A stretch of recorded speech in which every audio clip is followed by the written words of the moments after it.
to Isaiah chapter 20. If you need a Bible, Bud has Bibles. If you don't have an outline, brother in the fellowship said, hey, it would be really great if we had some kind of outline to work from on Wednesdays. And it took me a couple Wednesdays to carve out the time. We'll see how this one goes. Give me your feedback. Let me know if it was helpful. Let me know what would be more helpful. I just kind of took a shot at laying out the way I think the message might go. Isaiah 20, we're going to look tonight at a very short, very strange chapter. And as we do, let's pause briefly and remind ourselves how we got here. And if you'll permit me, I want to work backward. As we turn to Isaiah 20 tonight, the year is 711 BC, and we'll talk about how we know that in a little bit. 711 BC, that means Isaiah has been prophesying for almost 30 years by this point. People quibble a little bit over exactly when he started, probably 740 BC. Why? Why is he prophesying again? Why did God raise him up? What's the purpose of his ministry? Answer: the Assyrian Empire is on the ascent in the 8th century BC. Syria and Israel lay directly in Assyria's path as Isaiah begins prophesying. Judah is vulnerable, and God's message that he begins speaking to Ahaz and speaks to a number of kings in succession: don't freak out.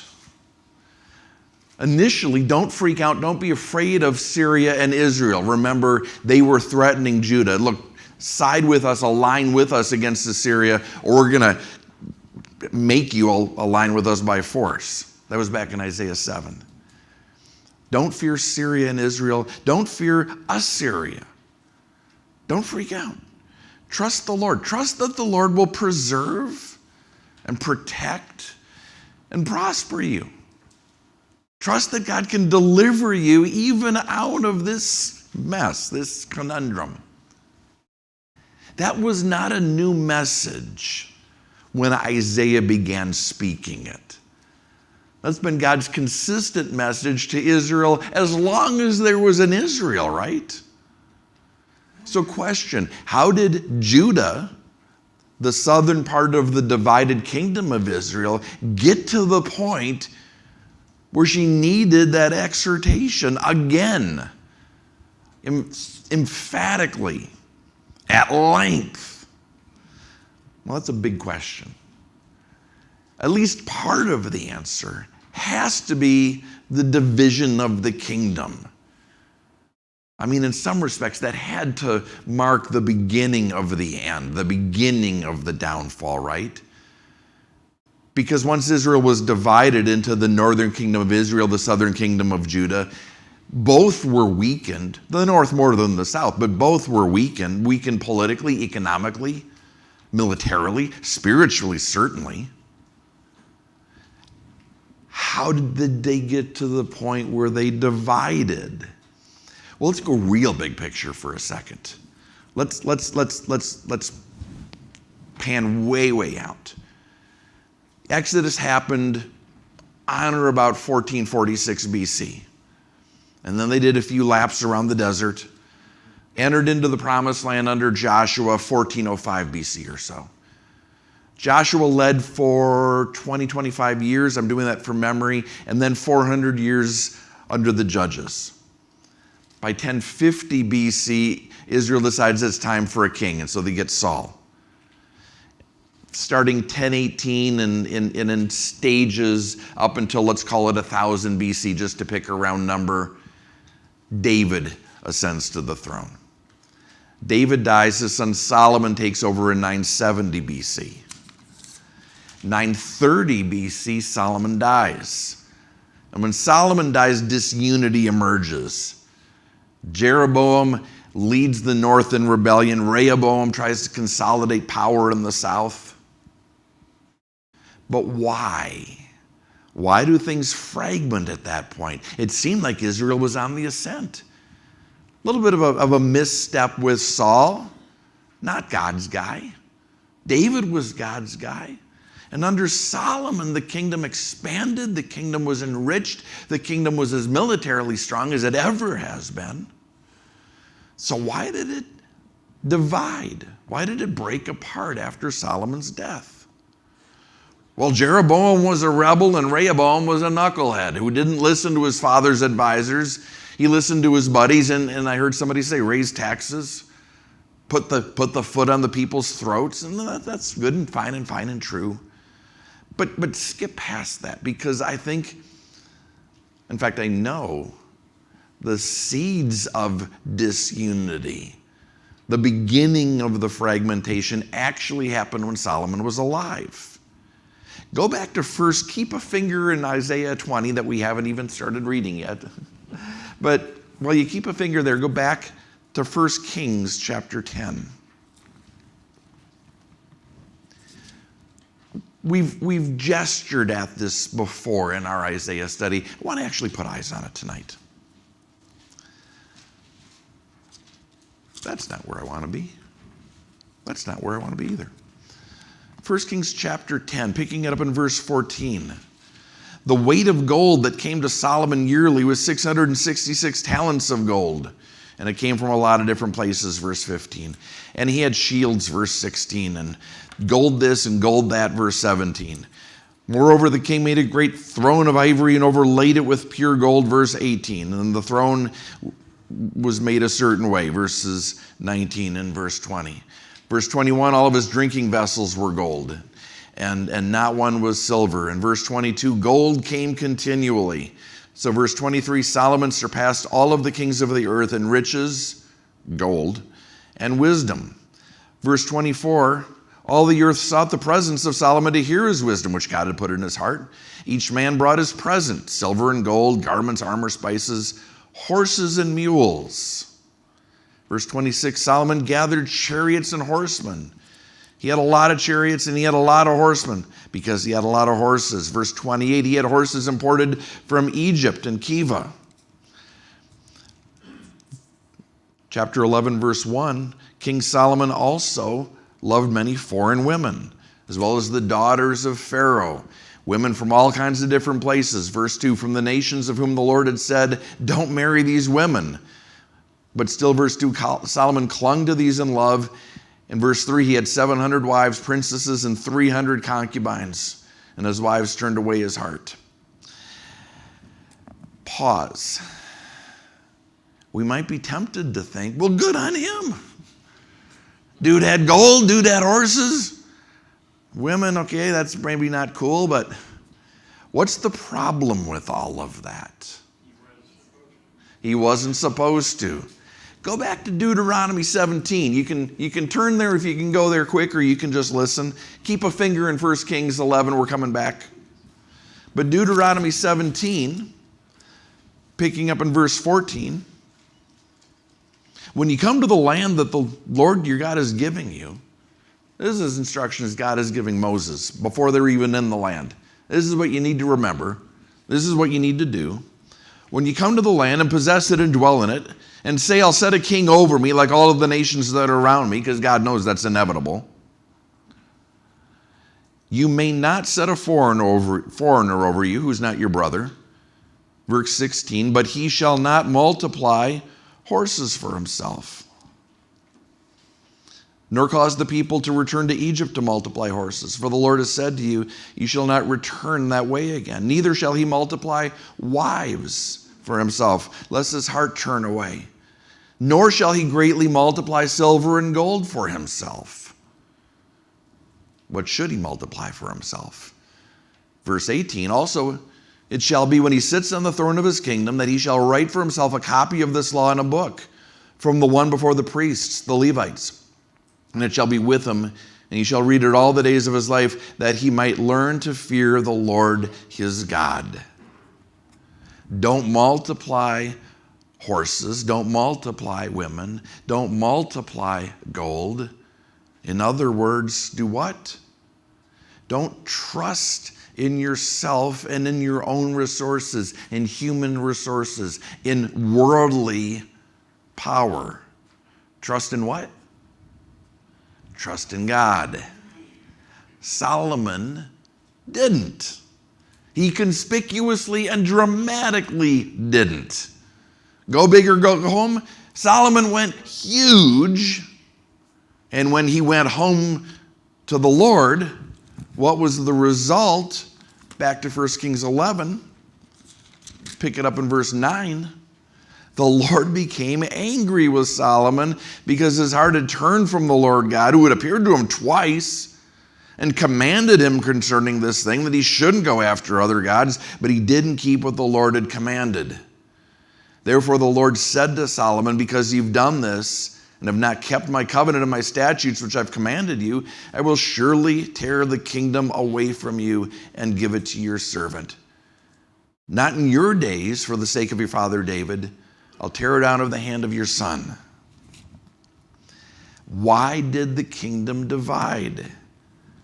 Solomon decided to trust in worldly resources and human strength to solve problems. Economic strength, gold. Military strength, horses. Political strength, wives, marriages he first started pursuing as a way to solidify political alliances. He did all of those things instead of trusting divine strength. God's strength. Why? Why do we do anything that's apart from God? Pride and pleasure. Pride and pleasure.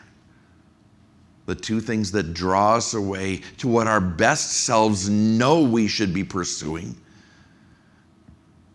to what our right-minded selves know that we should be clinging to. Pride and pleasure, the attraction, the allure to Solomon, just too great. He wouldn't let them go. Why the history lesson, Patrick? Because as we turn to Isaiah 20, finally, it turns out that Solomon's error, his apostasy, wasn't just part of Judah's history. It was very much their current reality.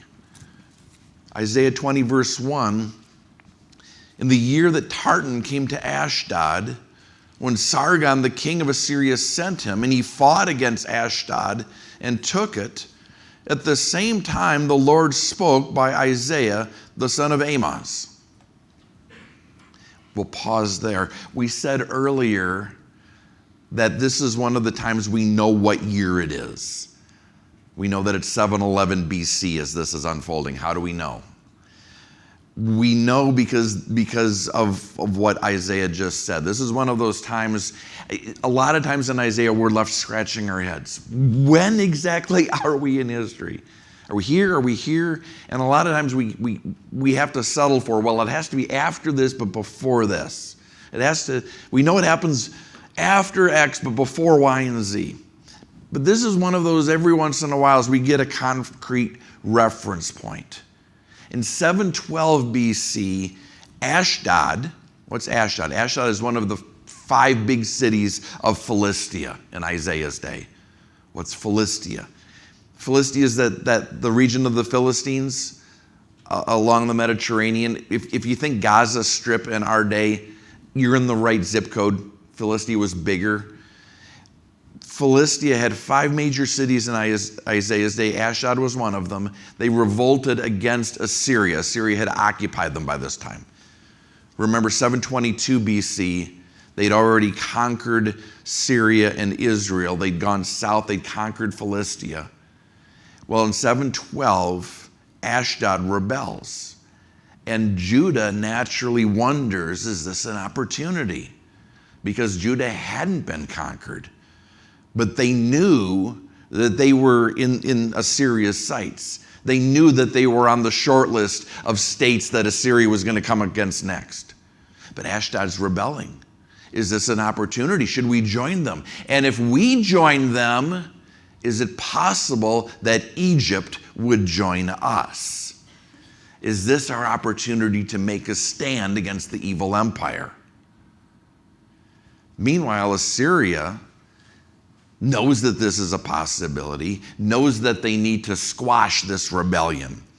So just a few months later in 711 BC, Sargon II, king of Assyria, sends Tartan, one of his key guys, one of his 3 chief officers, down to personally put down, to squash the uprising in that city.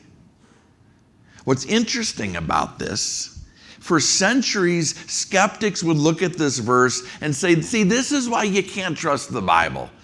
This is why you have to understand the Bible is at least 50% myth and fairy tale. There's no such person as Sargon.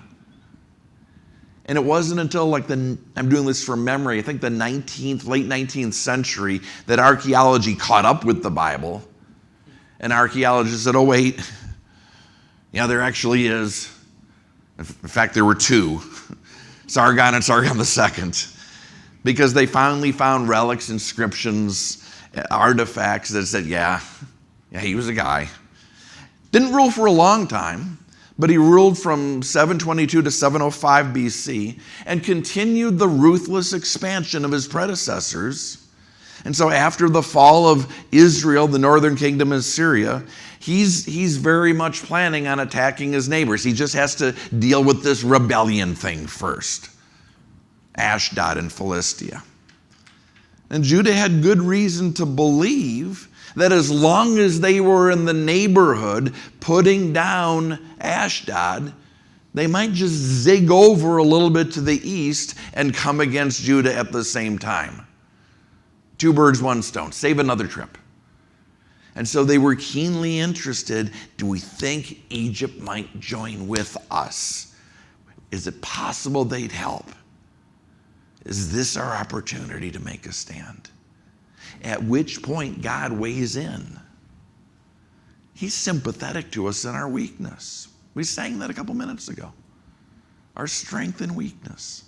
God knows our fears. He knows our impulses.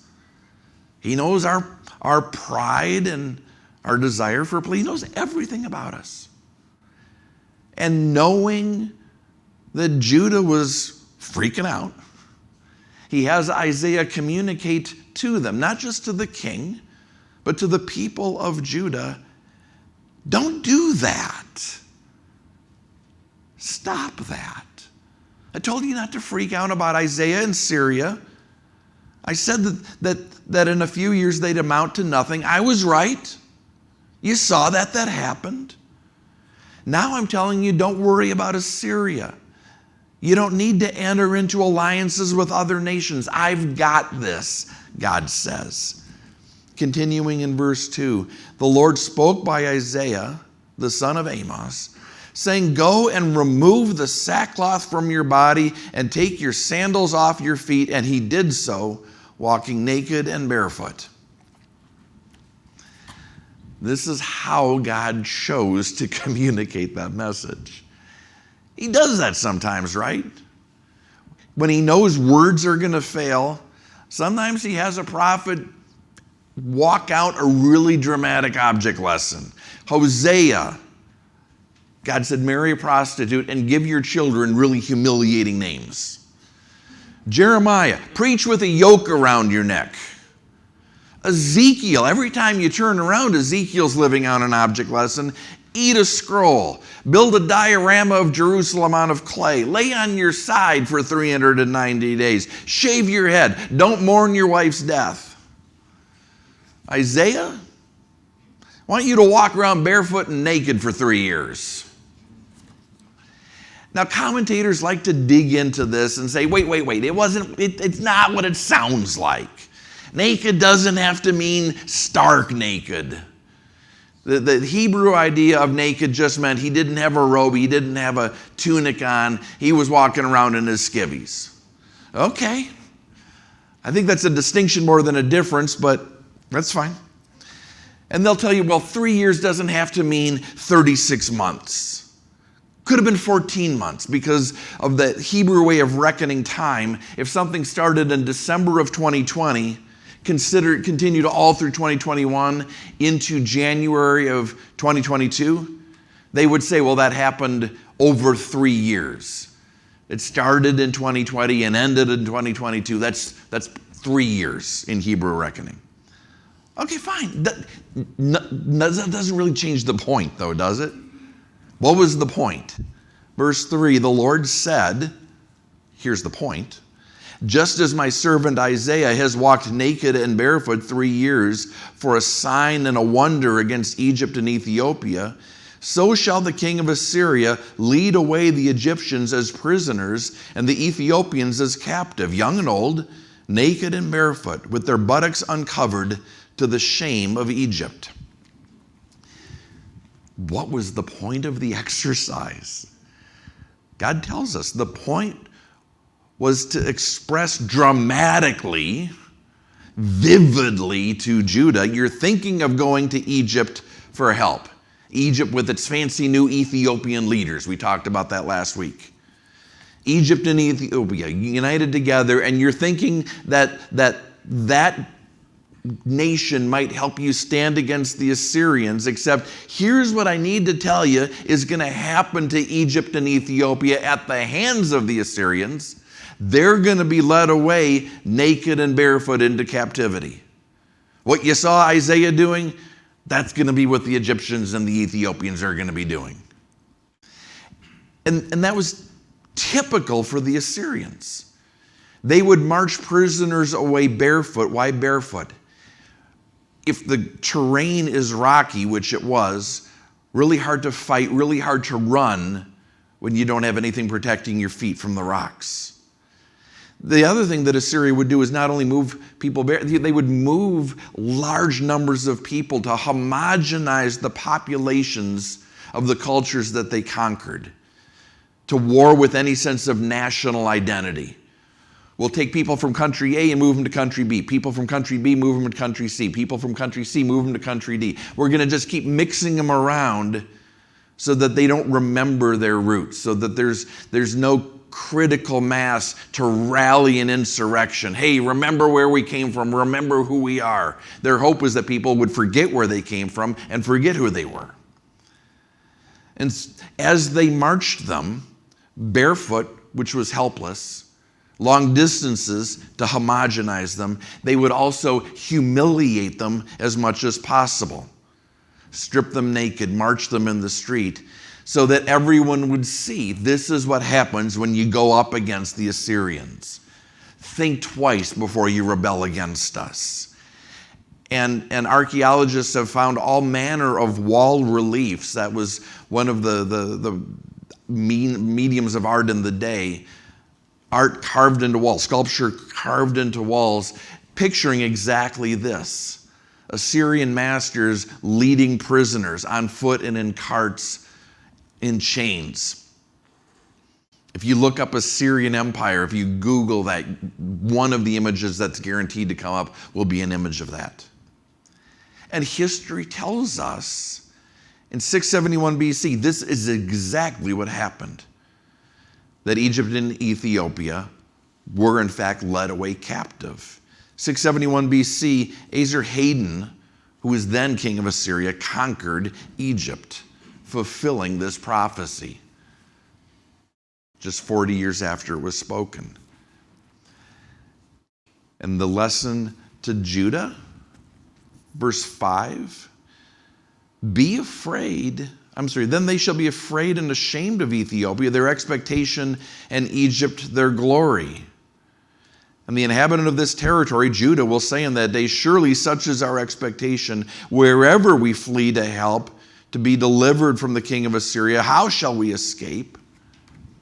God's point, this is what's going to happen. You're thinking of turning to Egypt for help. You're thinking of looking to Ethiopia to deliver you. It's not going to happen. In fact, the thing that you're afraid is going to happen to you is going to happen to Egypt, is going to happen to Ethiopia. They're going to be conquered. They're going to be humiliated. They're going to lose their sovereignty. They're going to lose their territory. They're going to lose their national identity. It's going to happen to them. It's going to happen to anyone that you seek to align yourself with. Don't go there. Then where should we go? Let me repeat the lesson, God is saying. Had this conversation with Moses. Had this conversation with David. Had this conversation with Solomon a couple times. I'm the Lord your God. Trust me. What does Judah do? If you don't know, you can guess. But flip over to Isaiah 30 so that you don't have to wait in suspense. Not going to unpack the whole thing. We're just going to read a few verses. Isaiah 30, woe to the rebellious children, says the Lord. Well, that doesn't sound good. Who take counsel but not of me, who devise plans but not of my spirit, that they might add sin to sin, who walk to go down to Egypt. Haven't asked my advice. They walk to go down to Egypt to strengthen themselves in the strength of Pharaoh and to trust in the shadow of Egypt. Therefore the strength of Pharaoh shall be your shame, and trust in the shadow of Egypt shall be your humiliation. You're doing the thing I said not to do. You're going to get the thing I said you were going to get. For his princes were at Zoan, and his ambassadors came to Hades. They were all ashamed of a people who could not benefit them or be help or benefit, but a shame and also a reproach. Don't trust in men, God said. Don't trust in nations. Don't trust in earthly powers. Trust me. Judah did not. They would not. Look down at verse 15, still chapter 30. For thus says the Lord your God, the Holy One of Israel, in returning and rest you shall be saved. In quietness and confidence shall be your strength. Be still and know that I am God, and everything will be okay. But you would not. And you said, no, for we will flee on what? Horses. Therefore, yeah, you're going to flee. You said, we'll ride on swift horses. Those who chase you are going to be even swifter. Not the Assyrians, the Babylonians. The Assyrians turned out to be yet another warning. We've talked about this in 701 BC. God gives them another opportunity to turn back. But the Babylonians, look back at verse 12. The Babylonians are going to have their way with Judah. Why? Verse 12, because you despise this word and trust in oppression and perversity and rely on them. Other nations. Therefore this iniquity shall be to you like a breach ready to fall, a bulge in a high wall whose breaking comes suddenly in an instant. And he shall break it like the breaking of the potter's vessel, which is broken in pieces.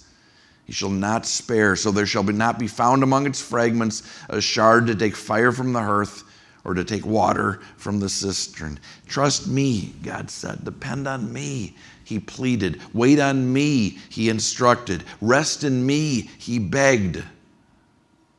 Because the alternative is to be broken by me. He made clear again and again and again. What about us? I found it was weird, the things that you accidentally find. 10 years ago or so, we had a worship team visit here. It was a friend's brother's. He had recorded an album. He was touring behind the album. They came through here, and he had a couple young musicians with him. And I happened to find the album today while I was looking for something else, is why I'm thinking of this.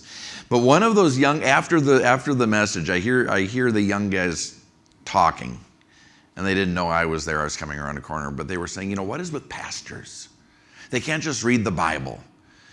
They can't just get to the end of a passage without saying, well, what does this have to do with us? What's their problem?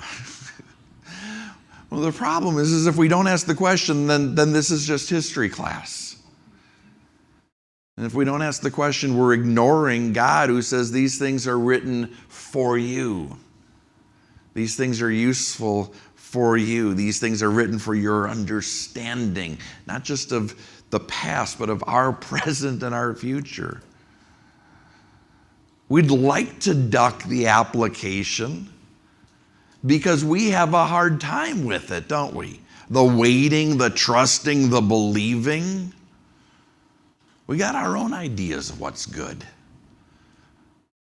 We're usually pretty sure what we want the answer to be. Job opportunity, spouse, ministry. We know what we want. We know what things should be, what we think makes sense, what's obviously best. And so we say, God, I've got this. I'll holler the next time I don't know what to do, but this one I've got. I really like my answer. I'm not going to trade it for what's behind door number 2. Besides, I'm an American. It's my job to pull myself up by my own bootstraps, make my own way, supply my own answers. Another way our pride manifests itself, I had this conversation with somebody recently. I said, well, have you prayed about it? No. What's an interesting answer? How come? Well, I don't want to be needy. I don't want to always be whining to God. And I said, is God your father? Yeah. Is God's your father and we're his children, right? And I know this person takes care of children on occasion. I said, do you get frustrated with one of the small children that you take care of cries? Whines, they need to be changed, they need food? I mean, babies, what's with them? They cry and they cry and they cry. It's just need. And she looks at me, she said, well, they're babies. I said, right. So are we. We're children. And God doesn't get mad at us when we come to him in need any more than we get mad at infants. He wants us to come to him. Look at how hard he's working, trying to convey to us his deep desire that we would come to him and avoid pain, and avoid heartache, and avoid mistakes. But still, we come up with reasons not to trust, not to depend, not to rest, and they all come from pride. God's response to our need is always, I've got a plan. Just wait. I've got the answer. If you'll listen. I know what to do. If you'll trust me. God says to us, I have a plan, and it's better than your plan. I know why you think the Egyptians is a good idea, but trust me, it's not. I've got a better plan. God says to us, I'll make a way. I know that you don't see any way forward, but I can make one, and it'll be better than your way. You striving tonight? In anything? If you're like me, you're slow to answer, because a lot of times I realize after the fact I was striving and I didn't even know it.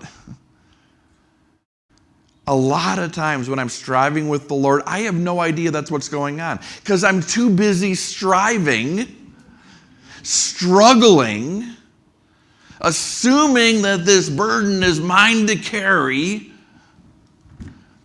that I don't stop and ask the question, God, what do you have for me?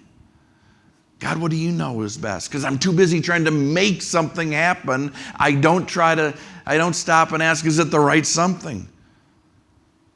Is it the right timing? Because the right something and the wrong timing is the wrong something.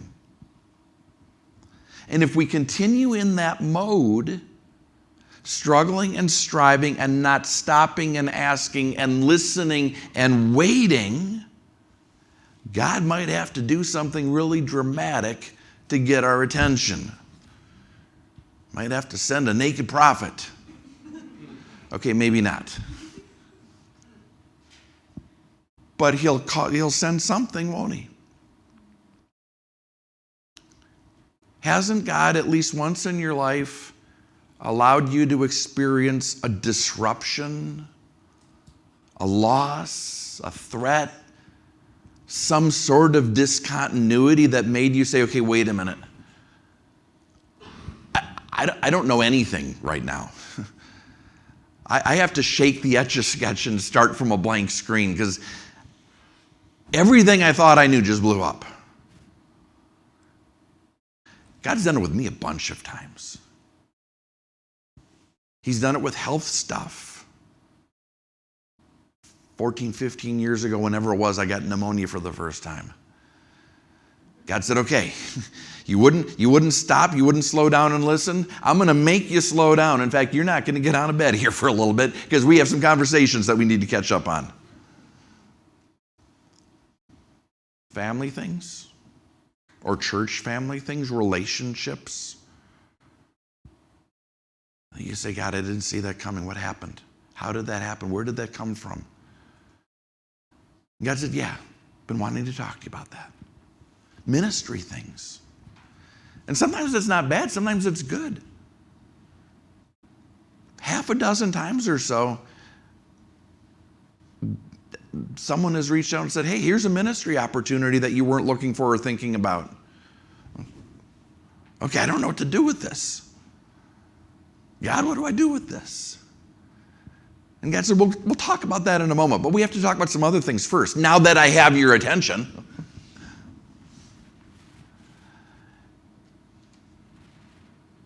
God, if we're not seeking him the way that we should, has a lot of levers he can pull. There's a lot of things he can orchestrate to bring us to a point of feeling like we're over our head or out of our depth, punching above our weight class. But how much better is it that we go to God before those disruptions enter our lives? Before there's a naked prophet marching around getting our attention. How much better when we say, God, what are your ways? What is your will? What do you have? Let's take a couple moments tonight and just ask that question. Because as soon as we leave this room, the busyness and the next thing and the to-do list and the everything is going to set in. Let's take a couple moments as Hector comes back up. Lord, where am I missing it? Lord, where am I not hearing you? Lord, where am I not asking you? Lord, where am I not resting in you, waiting on you, trusting you?